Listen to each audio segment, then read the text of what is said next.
The information that we get from our feet is really one of the most important areas of sensory input that we get when we're upright and doing those activities such as walking or running or playing sports or doing any sort of activity that we would normally do upright. So most of our day is upright, so we want these activities to carry over, and that's why we're using these reference centers. My name is Greg Chaplin. I'm a physical therapist and strength and conditioning specialist, and in this video I'm going to talk a little bit about why we put feet on walls during exercises and why if you're not doing this you might not be getting the most out of your exercises.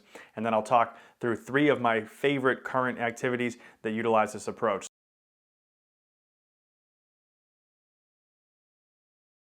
Now before you watch this video, make sure you subscribe to the channel, hit the notification bell so you know when I upload a new video. And if you have any questions, leave them below in the comments section. Make sure you like. If you found it useful, share with someone else that you think could benefit from this. And without further ado, let's get right into the video. So why are we putting feet on walls during exercises in the first place?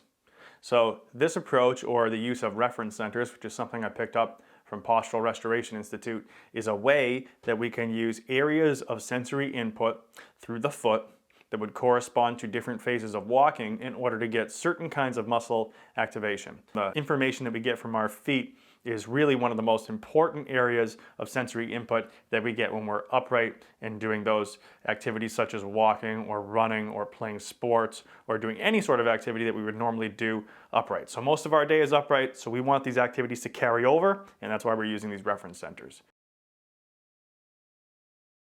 So a quick review on normal walking mechanics in terms of the stance phase of gait, or the point where our foot's going over the ground. We have that initial hit that happens here on the outside part of the foot, then we roll into the inside part, including the inner heel and arch, and then we kind of lift the inner heel and arch off, and then we get to this big toe, we roll off, and we re-rotate this foot out here. So we're starting here on the outer heel in what we would call supination, then we go to the inner edge, we get through that arch.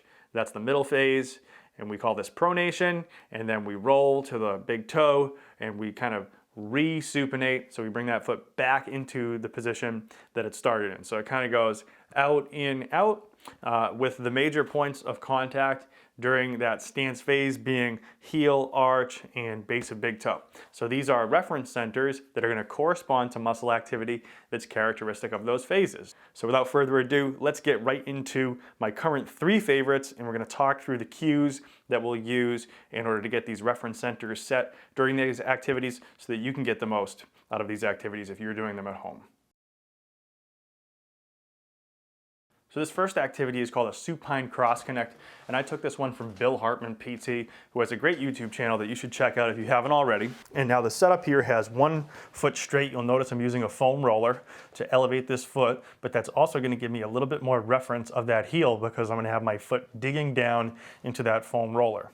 I'm going to establish the heel on the wall as well as the inner arch coming into my shoe, as well as the base of the big toe. And just a note about whether to use shoes or bare feet on the wall here, I'm using my shoe because the shoe is going to come up from the wall, and the bottom of that shoe, because it's a nice supportive shoe, is going to come into my arch, and it's going to allow me to feel not only the heel and the base of the big toe, but also the arch of my foot as well. So this leg right now is closer to a mid stance position in that it's pretty much directly below the body in a straight line. So I want to make sure I have the inner part of that foot, which is going to correspond to a normal hip internal rotation mechanic in this downside leg. Then we're going to bring this other leg up, foot, knee, and hip all in alignment. This other side is going to have elbow, hand, and shoulder all in alignment. We're going to bring those together across the body. We'll take our inhale in this position. And then as we exhale, we're going to push through the wall, making sure we're capturing that inner edge of the foot, base of the big toe, arch, and inner heel all on the exhale. We'll repeat the inhale, again pushing through the wall. And just a note here, we're trying to get those areas on the foot through the foot and lower leg alone, not by pulling in this upper leg. So the knee and hip are going to remain straight, but we're trying to get that foot to turn down into that wall just at the foot and lower leg. And you should feel some muscle activation up and through the hip here. So once again, we're coming together here. We inhale, and then as you exhale, you push into the wall, inner edge of the foot, inner arch, and base of the big toe. This next activity is a sideline hip extension activity that is going to teach us how to push off from that right side. So we're going to set up in a left sideline position. We're going to put the right foot on the wall, and again, we're going to establish that inner edge of the foot, so you have the base of the big toe, the arch, and the inner heel all on the wall. We're going to have this left knee up at about hip height, and we're going to reach across with the arm so that we start to turn through the rib cage and the pelvis. Once we establish this position, we can inhale through the nose. We're going to exhale through the mouth as we push through that middle part of the foot. And we're going to begin to feel probably some glute activation on this side. If you're not feeling glute activation on that side, you want to make sure you're going to unhike this right hip, and you might turn this knee up just a little bit. So again, we're going to inhale through the nose. We're reaching with this arm to get the turn. We're going to exhale and push into the wall with the foot. We're going to inhale once again. Exhale into the wall as we push with the foot. Now this last activity I just love. This is a quadruped activity that uses single leg hip extension, which again is going to mimic more of that middle phase of gait. We're going to go onto hands and knees here, and we're going to leave enough room so that we can straighten out the leg into the wall. We're going to make sure to level the pelvis here, hands under shoulders. The knee is going to be below the hip of that side.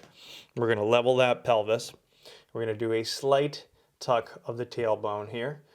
So it shouldn't be exaggerated, and we shouldn't have a turtle shell back, but it's going to be a slight tuck of the hips. We're going to reach the upper back and the head up between the shoulder blades.